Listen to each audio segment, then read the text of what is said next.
নারায়ণগঞ্জে খেজুর রসের ঐতিহ্য ফিরিয়ে আনার চেষ্টা করছেন একদল যুবক, যারা রসবাগিচা ব্যানারে এই উদ্যোগ নিয়েছেন। এবারে শীতে বন্দরের কবিলার মোড় এলাকায় ৪৬টি খেজুর গাছ নিয়ে কাজ করছেন তারা। ক্রমান্বয়ে এই গাছের সংখ্যা আরও বাড়াবেন বলে জানিয়েছেন রসবাগিচার গাছি সেলিম। বলেন, আশা করছি প্রতিদিন এখান থেকে প্রায় ২৫০ থেকে ৩০০ লিটার খেজুরের রস সংগ্রহ করতে পারবো, যা নারায়ণগঞ্জ সহ আশপাশের এলাকায় সরবরাহ করা যাবে। রসবাগিচার অ্যাডমিন মোস্তাফিজুর রহমান সাদরিল বলেন, এখানে শীতের আমেজটাকে পরিপূর্ণভাবে উপভোগ করার জন্য খেজুর পাতা দিয়ে তাঁবু বানানো হবে। গাড়ি পার্কিংয়ের ব্যবস্থা থাকবে। কেউ যদি পিকনিক করতে চান তাহলে সেই ব্যবস্থা করা হবে।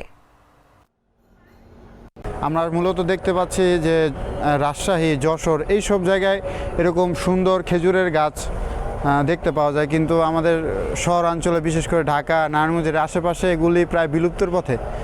যা এখন আমরা যে এই খেজুরের বাগানগুলো পেয়েছি, এগুলো আসলে আমাদের স্বপ্নের মতন।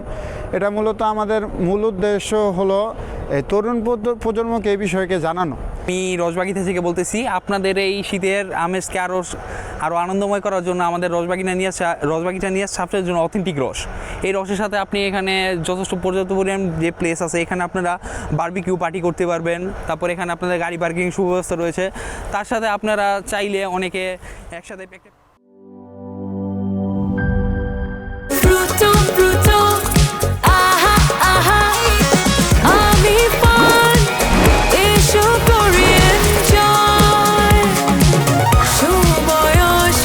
প্রাণ ফ্রুটো, সময় অসময় ফ্রুটোময়।